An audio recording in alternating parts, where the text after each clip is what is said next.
The army committed 270 systematic humanitarian violations in Gaza after ceasefire began.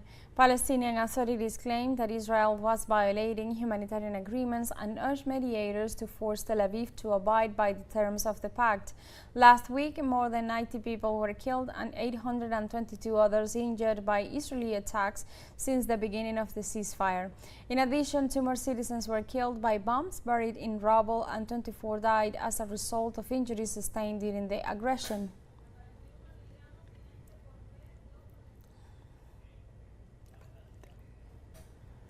For its part, the Israeli army has destroyed 85% of the water and sanitation facilities in the Gaza Strip during the 15 months of its aggression against the territory.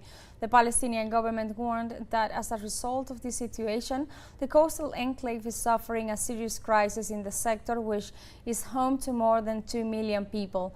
In addition, the paralysis of the sewage treatment plant is exposing the population to numerous epidemics and diseases.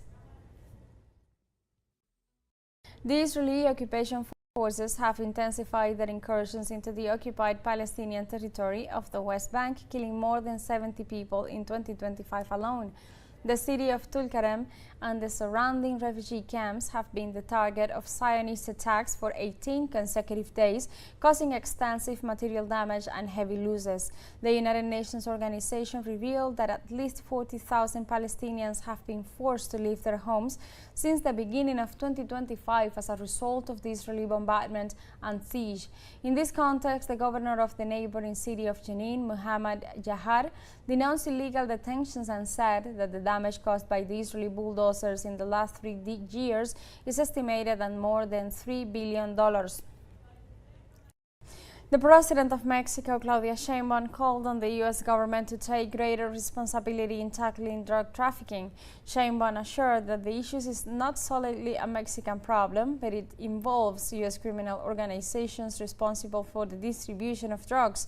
In this regard, the Mexican head of state emphasized that there is an ongoing cooperation with the U.S. administration in the fight against drugs and highlighted efforts to curb the flow of narcotics.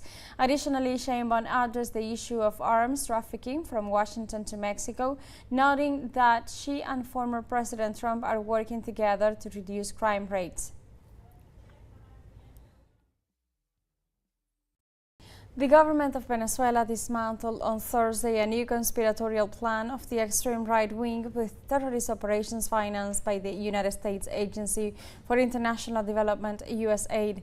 Precisely, the Venezuelan Minister of Interior, Diosdado Cabello, unveiled the new destabilization plans forged by the fascist right wing against the people of Venezuela. Cabello detailed that Operation Aurora was aimed at settling in the state of Bolivar and causing the fall of the government of Nicolás Maduro.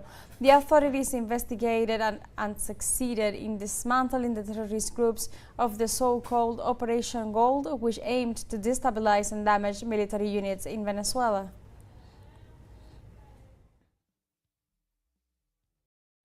Brazilian President Luiz Inácio Lula da Silva questioned Thursday Trump's intention to prevent rich countries from negotiating on the environment to confront climate change. In this sense, the Brazilian president condemned Trump's behavior, regretting that fewer and fewer countries want to commit themselves to saving the planet. Trump announced the exit of the United States from the Paris Climate Agreement, promised to increase oil exploration in addition to encouraging the use of plastic straws. Despite the differences, the Brazilian government intends to invite Trump to the United Nations Conference on Climate Change, although diplomat assess that his presence is unlikely. Israeli army committed 270 systematic humanitarian